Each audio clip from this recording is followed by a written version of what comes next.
I've been a recruiter for 8 years, and this is one of the most imbalanced power dynamics in the job market that I've ever seen. The economy does not look great right now. Things are slowing down. Breaking news, guys. Donald Trump may have just received the best news thanks to the markets, and this is not good news for Kamala Harris. It's not just been a bad day, it's been a bad 3 days. This sell-off began on Thursday last week, and since then the market's dropped 2,000 points. So it's down 1,000 today, but Thursday and Friday added to it. But today, Trump's vice presidential pick, Senator J.D. Vance, is calling out Kamala Harris for not showing up today and calming economic fears, posting, quote, "This moment could set off a real economic calamity around the globe. It requires steady leadership, the kind President Trump delivered for 4 years. Kamala Harris is too afraid to answer media questions and cannot lead us in these troubled times." Hashtag where's Kamala. And Harris. You're seeing layoffs in many, many sectors of the economy. People are slowing down. But I can't find any job, it feels like, that wants to pay me. 5% hit, 5% drop in the stock market since Thursday last week. Now, 3 days does not a recession make, but it sure makes you keep your eye on whether or not we're heading into a recession. And if you're the incumbent, which Kamala Harris is, this is perilous.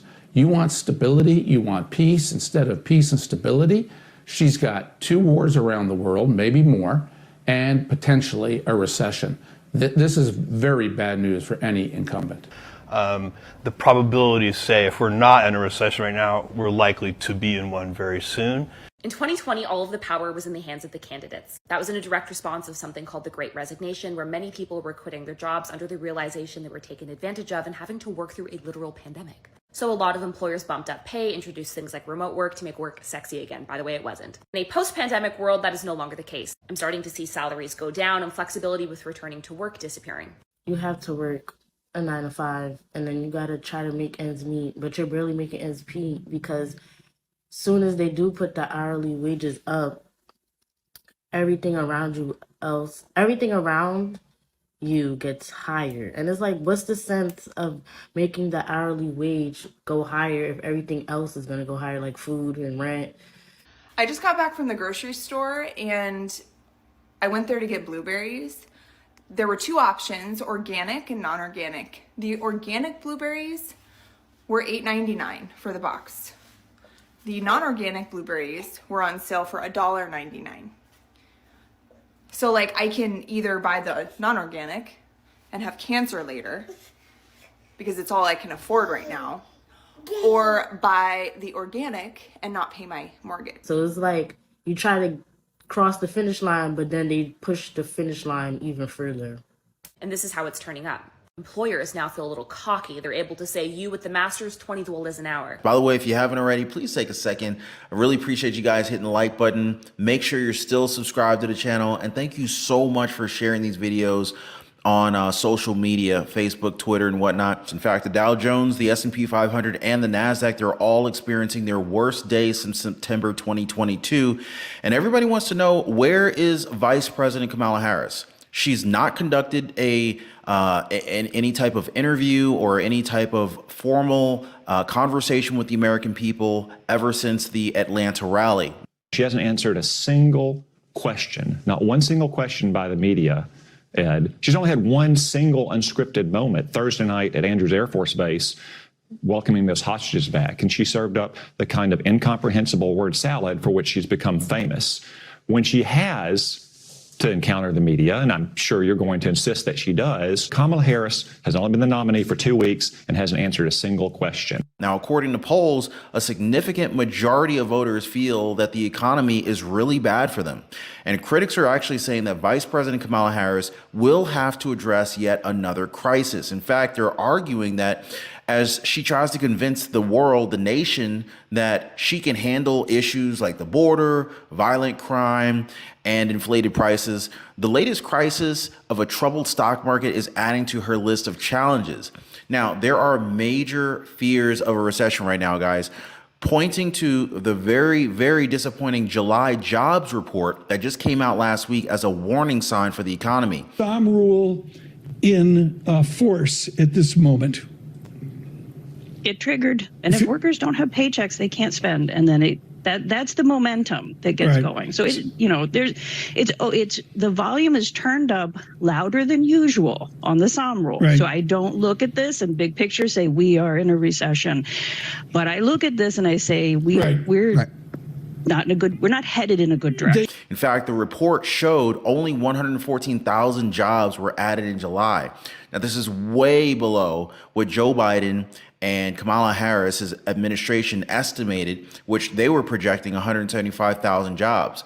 That didn't happen. In fact, the unemployment rate also surged to 4.3%, which is raising a lot of concerns about an impending recession.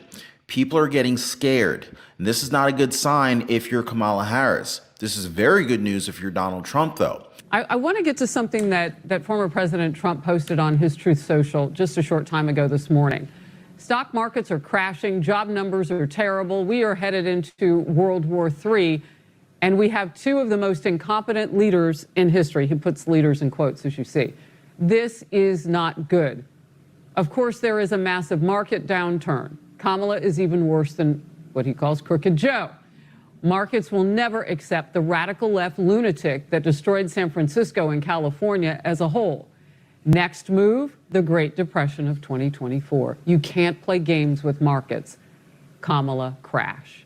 Vice President Kamala Harris, who's been, let's just say at the very least, a very central figure in Joe Biden's administration, she's under a lot of scrutiny for this economic situation that we're dealing with right now. In fact, basically, Kamala Harris cannot afford discussing the economy or even her administration's record, for that matter, emphasizing that she's basically been alongside President Joe Biden for this whole ride for the last 4 years, and she has to accept the responsibility for the current state of affairs. Donald Trump failed Americans as president, costing our economy millions of jobs and bringing us to the brink of recession. You call it Bidenomics, you call it what you want, but she played a role in the current economy, guys. Now, Hillary Vaughn from the White House, she reports that Kamala Harris's campaign doesn't seem to be very interested in changing course in spite of these horrible jobs reports. Now, the administration continues to blame former President Donald Trump for economic issues,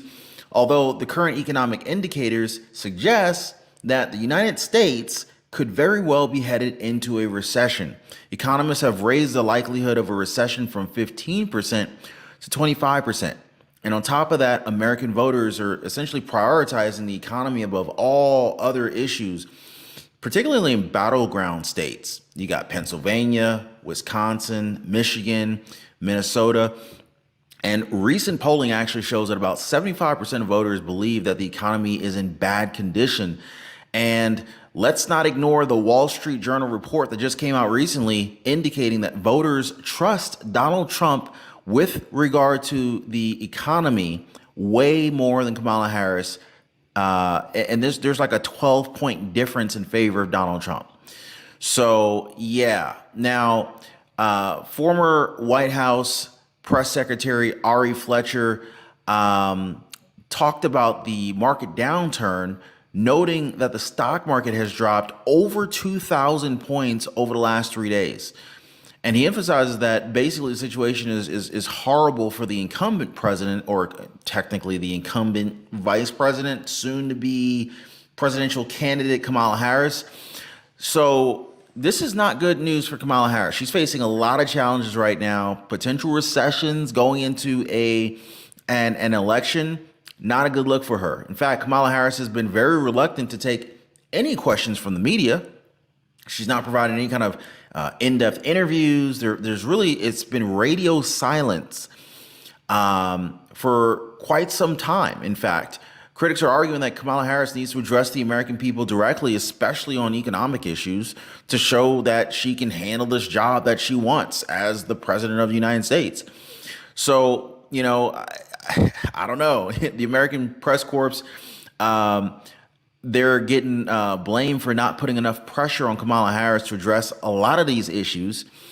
And this is typical, though. They don't put a lot of pressure on the Democrats. They don't put a lot of pressure on the Democratic leadership that we have, the president, vice president.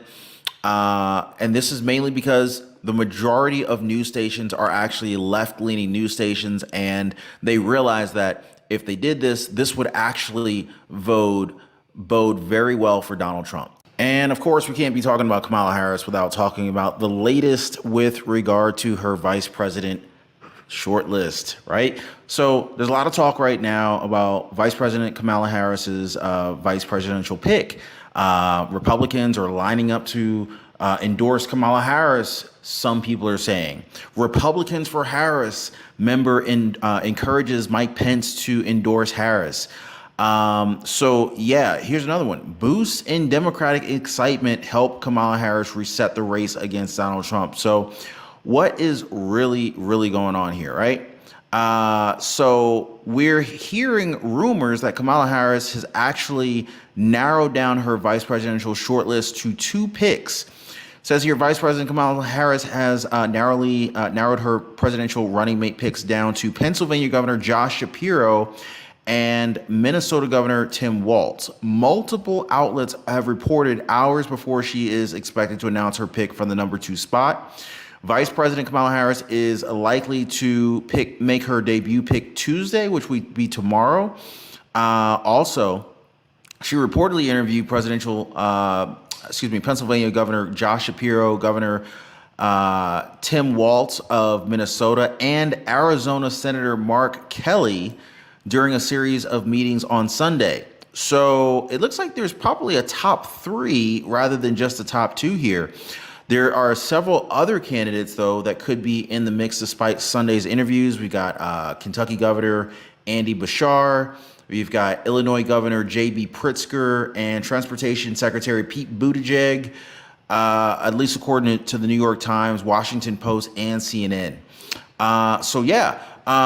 Big news is coming down the pipeline, guys. Kamala Harris's team is reportedly vetting or has vetted a dozen people, including top contenders, as well as the Commerce Secretary Gina Raimondo, Michigan Governor Gretchen Whitmer, and North Carolina Governor Roy Cooper. So I want y'all to comment down below. Who do you think Vice President Kamala Harris is going to pick for her vice presidential pick?